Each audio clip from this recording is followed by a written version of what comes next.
नमस्कार, डीटीएन के इस प्रसारण में आपका स्वागत है। मैं हूं डॉक्टर चौधरी और आप देख रहे हैं डीटीवी न्यूज।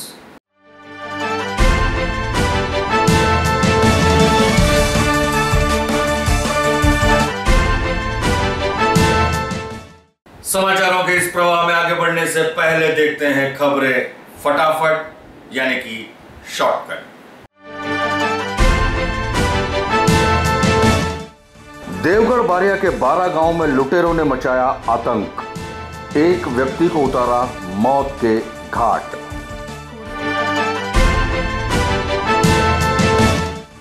सांसद जसवंत सिंह भाभोर ने पत्रकार परिषद में दिया विकास कामों का ब्यौरा।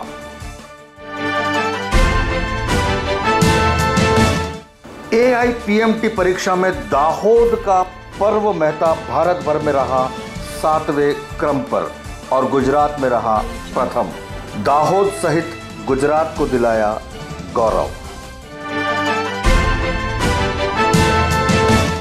और अंडरब्रिज की असुविधा से त्रस्त परेशान दाहोद के नागरिक ने किया अनोखा आंदोलन। समाचारों में सबसे पहले बात करते हैं लूट विथ मर्डर की। जी हां, दाहोद देवगढ़ बारिया के 12 गांव में लुटेरों ने मचाया आतंक, 4 मकानों को बनाया निशाना और एक व्यक्ति को उतारा मौत के घाट। दाहोद के बिल्कुल अंतरियाल विस्तार में है देवगढ़ बारिया का गांव, जहां गत देर रात को 10 से 15 लुटेरों ने धावा बोल दिया। हथियारों से लैस इन लुटेरों ने गांव के 4 मकानों को बनाया निशाना। एक मकान में एक 70 वर्षीय माता अपने 35 वर्षीय बेटे के साथ सो रही थी। सामने के मकान में एक वृद्ध पिता सो रहा था। पहले लुटेरों ने पिता को पीटा, लूटा और फिर सामने के मकान में प्रवेश कर वृद्ध महिला को पीटा और 35 वर्षीय बेटे सेगालाल को बांध में लेकर पीटने लगे। सेगालाल जैसे तैसे अपनी जान बचाकर अपने ही खेतों की तरफ भागा, किंतु लुटेरों ने उसकी पीठ पर वार किया था और वो भी गोलियों से। सूत्रों से मिली जानकारी के अनुसार लुटेरों ने 2 राउंड गोलीबारी की थी। पीठ के भाग में गोली लगने पर सेगालाल घायल अवस्था में भागता रहा और अंततः ढह पड़ा, जहां उसने ली अंतिम सांस। इतने पर भी लुटेरों को सब्र नहीं हुआ। बेखौफ लुटेरों ने अन्य और मकानों को भी बनाया निशाना, जहां उन्होंने लूट की और एक मकान में बड़े ही इत्मीनान से खाना खाकर हुए फरार। 10-12 जना रातना 12 थी 1:30 वाग्या सुधी लूटपाट कर ली गया, गोळीबार मारस करी गया पुरुष ने।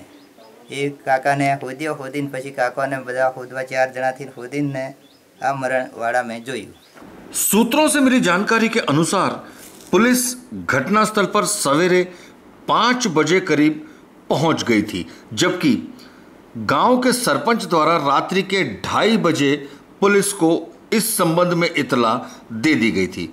किंतु मामले की गंभीरता को देखते हुए पुलिस तंत्र द्वारा समग्र जिले में नाकाबंदी कर दी गई थी और मृतक सेगालाल की लाश को पीएम के लिए देवगढ़ बारिया के सरकारी अस्पताल भेजकर पुलिस द्वारा लूट तथा हत्या का गुना दर्ज कर अग्रिम कार्यवाही हाथ में ली गई थी। गई काल रात्रिना देवगढ़ बारिया पोलीस स्टेशन में आवेल 12 गामना होड़ी फड़ियामां 10 થી 15 જેટલા અજાણ્યા ધાડપાડુઓએ ધાડ પાડેલી, જેમાં સેગાભાઈ લાલસિંહભાઈ કરીને જે એક માણસ છે એને ફાયરિંગમાં મોત થયેલું છે।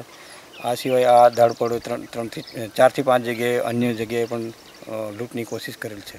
दाहोद के लोकप्रिय सांसद जसवंत सिंह भाभोर ने उनके द्वारा दत्तक लिए गए गांव मुणधा सहित दाहोद के विविध विस्तारों में जन कल्याण के लिए क्या क्या काम हुए, इन तमाम कामों का ब्यौरा दिया पत्रकार परिषद में। अभी हाल ही में दाहोद के संस्कार केंद्र में दाहोद तथा झालोद के एसडीएम दाहोद जिला भारतीय जनता पार्टी के प्रमुख एवं दाहोद के पत्रकारों की उपस्थिति में दाहोद सांसद श्री ने एक पत्रकार परिषद का किया आयोजन।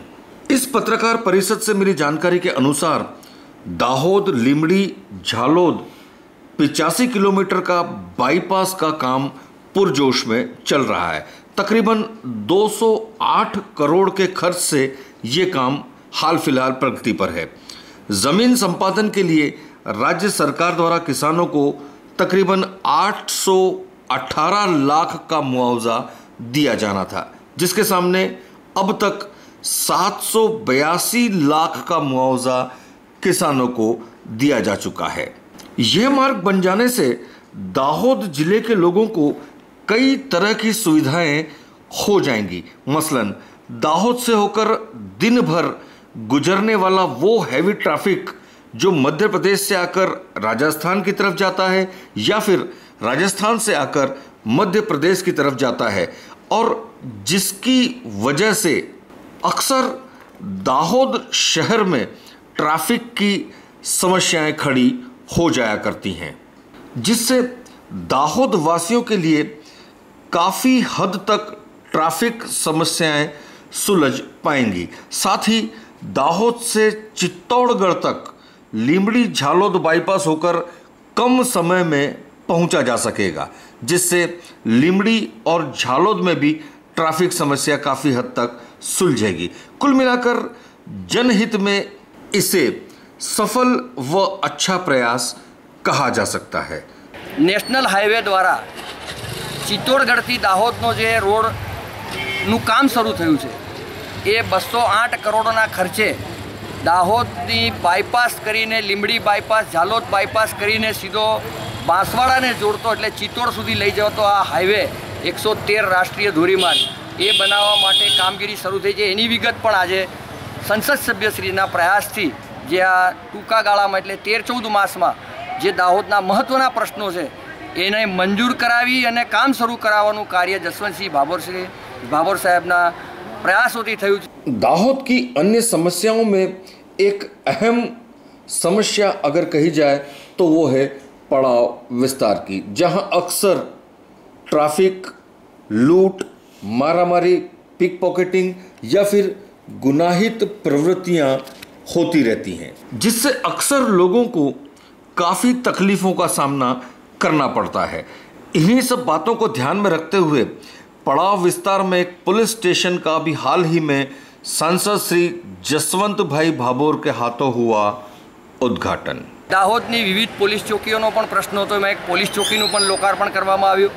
BSNL की सेवा से हर दाहोदवासी है परेशान या त्रस्त। नेट हो या नेटवर्क, समस्याएं या परेशानी हर वक्त लोगों के साथ बनी रहती हैं। लोग चाहकर भी संपर्क नहीं कर पाते, इंटरनेट का इस्तेमाल नहीं कर पाते।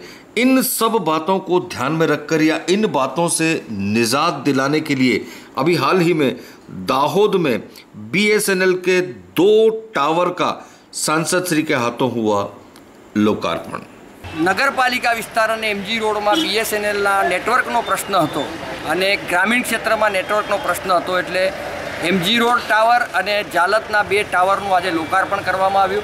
इन सब के अलावा दाहोद का प्राण प्रश्न यानी पानी की बात करें तो कडाना का पानी दाहोद को मिला भी और नहीं भी, क्योंकि कडाना से पानी आया तो था लेकिन उसका फायदा हुआ तो सिर्फ अमुक विस्तार को, संपूर्ण दाहोद को पानी मिल सके तभी योजना फलीभूत हुई, ऐसा कहा जा सकता है।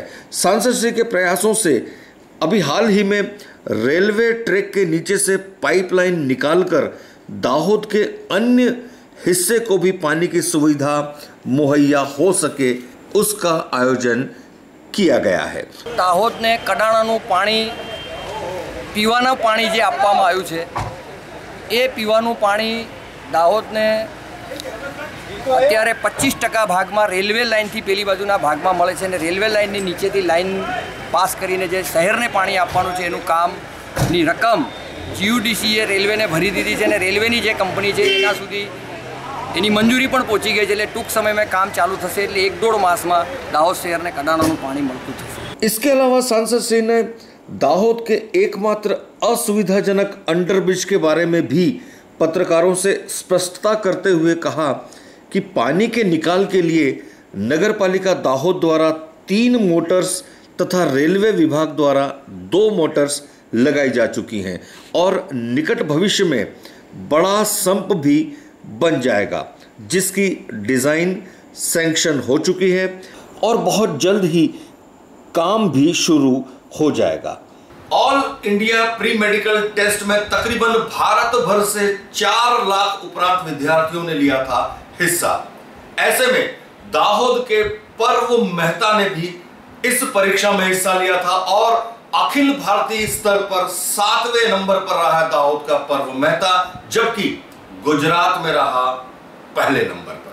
AIPMT अर्थात all India pre medical test यानी MBBS या मेडिकल में प्रवेश के लिए ली जाने वाली अखिल भारतीय स्तर पर परीक्षा, जिसे पास करना अपने आप में बहुत ही मुश्किल होता है। वहीं दाहोद के डॉक्टर महेंद्र मेहता के सुपुत्र पर्व मेहता ने इस परीक्षा को पास ही नहीं किया, बल्कि अपनी मेहनत और लगन से भारत भर में 7वां नंबर हासिल भी किया और 147 रैंक पर रहते हुए पर्व मेहता गुजरात में रहा प्रथम क्रमांक पर। ये दाहोद सहित गुजरात राज्य के लिए गौरव की बात कही जा सकती है। पर्व के माता पिता दोनों ही डॉक्टरी व्यवसाय करते हैं और बचपन से ही पर्व को भी मेडिकल में जाने की तमन्ना थी और खूब जी जान से मेहनत कर पर्व ने अपने और अपने माता पिता के सपनों को किया है साकार। मेरा बचपन से यही गोल था कि मैं डॉक्टरी करूं। पापा मम्मी दोनों डॉक्टर थे, तो मैंने भी यही सोचा कि डॉक्टर ही बनना है। फिर 10th 11th 12th में मैंने LNC किया। 10th में मैंने थोड़ा लिबरल लिया, पर 11th 12th में रियली सीरियस था। इस तरीके से मैंने पढ़ा, कम से कम 7-8 घंटे तो पढ़ना होता ही था और ऐसे पढ़ के अब मेरी मेहनत सफल है और मेरी AIPMT में 7th रैंक आई है और ओवरऑल गुजरात में मेरी 1st रैंक आई है। और मम्मी पापा भी बहुत खुश हैं, उनका सपना मैंने साकार किया। जिस तरीके से पापा बोल रहे थे एक बार कि तुझे एक बार पोडियम पे ले जाना है मुझे, तो मुझे अच्छा लगा ऐसा कि मैं पोडियम पे ले जा रहा हूँ पापा को। और बाकी सपोर्ट तो सबका था ही, जिस तरीके से पापा मम्मी ने सपोर्ट किया, दीदी ने सपोर्ट किया और मेरी एक आंटी है डॉक्टर रीना शाह करके, उन्होंने सपोर्ट किया सबने। हम भी DTN परिवार की तरफ से पर्व और उसके परिवार को देते हैं ढेरों बधाइयों सहित शुभकामनाएं। श्रावण मास के चलते होने वाली तीज को हरियाली तीज के रूप में उत्तर भारत में बड़ी धूमधाम से मनाया जाता है। दाहोद में रहने वाले राजस्थानी और मध्य प्रदेश की महिलाओं ने हरियाली तीज को इस बार भी हर्षोल्लास पूर्वक धूमधाम से मनाया। दाहोद राजस्थान व मध्य प्रदेश की सरहद पर होने से तकरीबन हर जाति या संप्रदाय के लोग यहाँ पर रहते हैं, जिसके चलते गोदी रोड स्थित अग्रसेन भवन में हर साल की तरह इस साल भी राजस्थान व मध्य प्रदेश की महिलाओं ने पूरे हर्षोल्लास पूर्वक हरियाली तीज का पर्व मनाया। महिलाएं सज धज कर यहाँ पहुंची और गीत संगीत सहित अन्य सांस्कृतिक कार्यक्रमों के बीच धूमधाम से मनाया इन महिलाओं ने हरियाली तीज का पर्व। आज हरियाली तीज है, इसमें सुहाग का ही प्रतीक माना जाता है।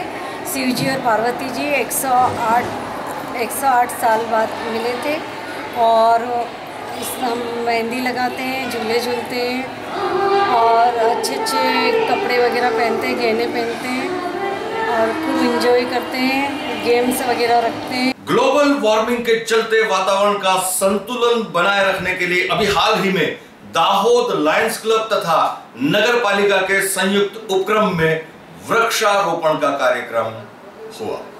वातावरण का संतुलन हम सभी के लिए जरूरी है, उपयोगी है।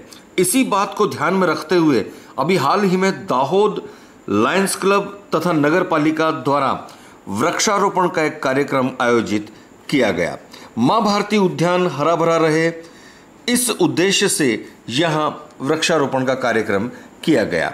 इस मौके पर लायंस क्लब के प्रमुख, उप प्रमुख सहित अन्य कार्यकर्ता एवं नगरपालिका दाहोद उप प्रमुख, चेयरमैन तथा काउंसिलर सहित भारी तादाद में अन्य लोग भी रहे उपस्थित और वृक्षारोपण के इस कार्यक्रम में लिया हिस्सा।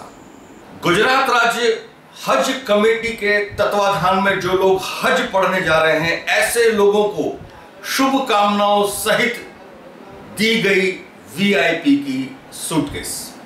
हज की पवित्र यात्रा हर मुसलमान का सपना होता है और इस बार गुजरात राज्य हज कमेटी के तत्वाधान में तकरीबन 70 लोग मक्का मदीना हज यात्रा के लिए जा रहे हैं।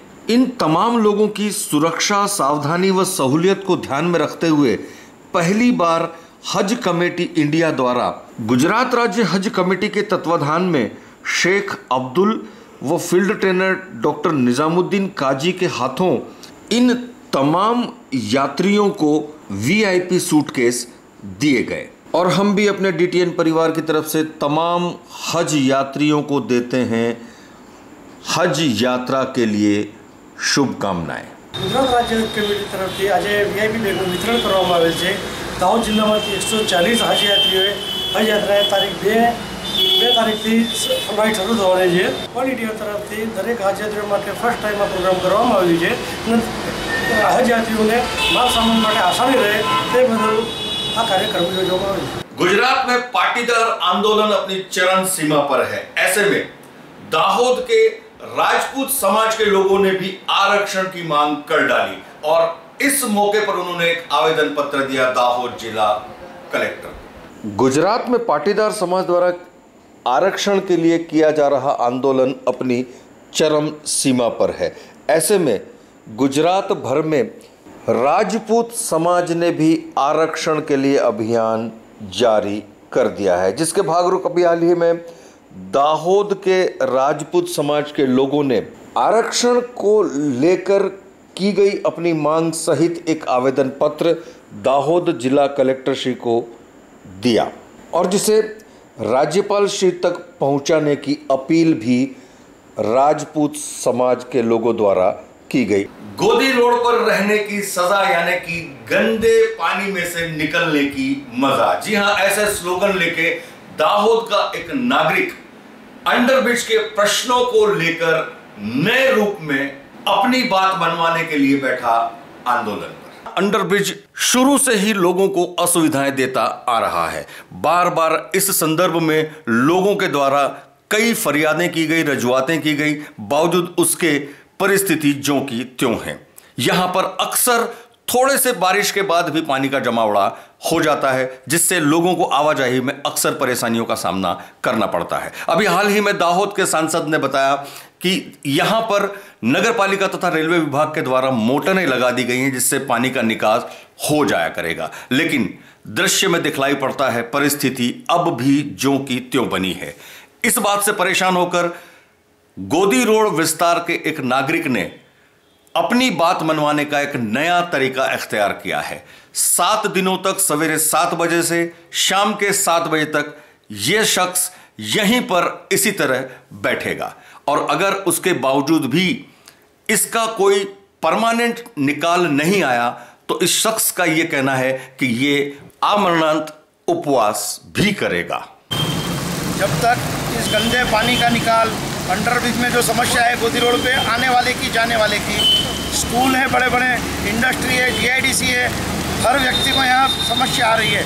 पहले फाटक ही अच्छा था इससे तो हमारे लिए, जब तक इसका निकाल नहीं होगा तब तक हम यहाँ से उठने वाले नहीं हैं।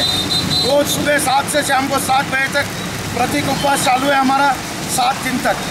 7 दिन में कुछ भी नहीं निकाल होता है, आमरणांत उपवास पे बैठ जाएंगे। इतनी रजुआतें और फरियादें करने के बावजूद परिस्थिति अब भी ज्यों की त्यों बनी थी। अब देखना यह है कि इस नए तरीके से किए गए आंदोलन का तंत्र पर क्या असर पड़ता है। फेडरेशन ऑफ दाहोद इंडस्ट्रीज तरफથી વાત કરું છું। આ જે પાણીનો નિકાલ સમસ્યા છે, આજે કેટલાય વખતથી 1.5 મહિનો થયો છેલ્લો વરસાદ આવવાને, તે પછી આ પાણીનો કોઈ ઉકેલ નથી આવતો। પ્રશાસનને જાણ કરવાથી પ્રશાસન એવું કહે છે કે આ ભૂગર્ભ જળ છે, અંડરગ્રાઉન્ડ વોટર બતાવે છે. મારું એ કહેવું છે કે અંડરગ્રાઉન્ડ જળ જો બતાવતા હોય અને આ હાઈટે જો પાણી આવતું હોય અંડરગ્રાઉન્ડ વોટર, તો આપણા ગામને શું જરૂર હતી ત્યાં કડાના સુધી લંબાવવાની? આ શું છે એનો નિકાલ લાવે વહેલી તકે, યા તો પછી ગમે તે અમારે ગમે તે હદ સુધી જવું પડશે તો જઈશું. दाहोद आम आदमी पार्टी के कार्यकर्ताओं ने अभी हाल ही में नगर पालिका सम्मुख किया अपना विरोध प्रदर्शन और साथ ही दाहोद के एसडीएम को दिया एक आवेदन पत्र. सूत्रों से मिली जानकारी के अनुसार 15 अगस्त यानी कि स्वतंत्रता दिवस के चलते दाहोद नगरपति ने नगरजनों के नाम दिया था एक संदेश. अपने अभिभाषण में नगर पालिका द्वारा कहे गए कुछ वाक्यों से या कुछ बातों से आम आदमी पार्टी को आपत्ति है, जिन्हें आम आदमी पार्टी के लोग दाहोद वासियों के लिए अपमानजनक भी बता रहे हैं. ऐसे में दाहोद के आम आदमी पार्टी ने नगर पालिका के सम्मुख सूत्रोच्चार कर अपना विरोध प्रदर्शन किया, साथ ही एक आवेदन पत्र दिया दाहोद एसडीएम को. આજે અમે એમણે જે 15મી ઓગસ્ટના દિવસે જે ભાષણ આપ્યું હતું અને એ ભાષણમાં દાહોદની જનતાનું જે અપમાન કર્યું હતું, એ અપમાન બદલ એમણે જાહેરમાં સાર્વજનિક જગ્યાએ માફી માંગવા માટે અમે એક આવેદનપત્ર પ્રાંત સાહેબને આપ્યું. इंदौर अहमदाबाद हाईवे पर गुप्त मिली जानकारी के अनुसार 23 गायों को अवैध रूप से गोधरा की तरफ ले जाते हुए दाहोद टाउन पुलिस तथा गौ रक्षा दल के द्वारा बचाया गया. सूत्रों से मिली जानकारी के अनुसार Dahod town police night patrolling में थी. ऐसे में दाहोद टाउन पुलिस को मिली गुप्त सूचना के अनुसार ट्रक द्वारा अवैध रूप से गायों को कत्ल खाने गोधरा की तरफ ले जाया जा रहा है. इस सूचना के मिलते ही पुलिस सतर्क हो गई, साथ ही गौ रक्षा दल के लोग भी वहां पहुंच गए. पुलिस द्वारा नसीरपुर के पास नाकाबंदी की गई. ऐसे में जब ट्रक आया और ट्रक ड्राइवर और क्लीनर ने पुलिस को खड़ा देखा तो ट्रक को श्मशान वाले रास्ते पर मोड़ दिया गया, जहां से ट्रक ड्राइवर और क्लीनर दोनों ही ट्रक को खड़ा कर हुए फरार. सूत्रों की ही अगर माने तो इस ट्रक में ठसाठस 23 गाय भरी हुई थी, जिन्हें गोधरा कत्ल खाने ले जाया जा रहा था, जिसमें से एक गाय की हुई है मौत. નરસિંહપુર દરગાહ પાસે નાકાબંધી કરી રોકવા જતા તે ઘાંચીવાડ તરફ એકદમ વળી અને ભાગવા જતા તેનો પીછો કરતા ઘાંચીવાડની અંદર ટ્રક ડ્રાઈવર અને ક્લીનર ટ્રક મૂકી અને ભાગી ગયેલા અને અમે ત્યાંથી ટ્રક લઈ આવી પોલીસ સ્ટેશન ટ્રક રોકી અને ત્યાં આગળ કાયદેસર કાર્યવાહી કરી પોલીસ સ્ટેશન લાવે છે. કુલ 23 ગાય હતી, જેમાંથી એક મરણ નીકળેલ છે અને 22 જીવતી ગાયો છે. और अब चलते चलते दोस्तों चलते चलते में हम आपसे दो बातें करेंगे. एक, दोस्तों 19 अगस्त को अभी हाल ही में गया है वर्ल्ड फोटोग्राफी दिवस. इस दिन के चलते हमारे कैमरामैन मनीष जैन ने बहुत सी खूबसूरत सी तस्वीरों को अपने कैमरे में कैद किया है सिर्फ आपके लिए. तो आइए डालते हैं एक झलक.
दोस्तों रक्षाबंधन का पावन पर्व आने को है.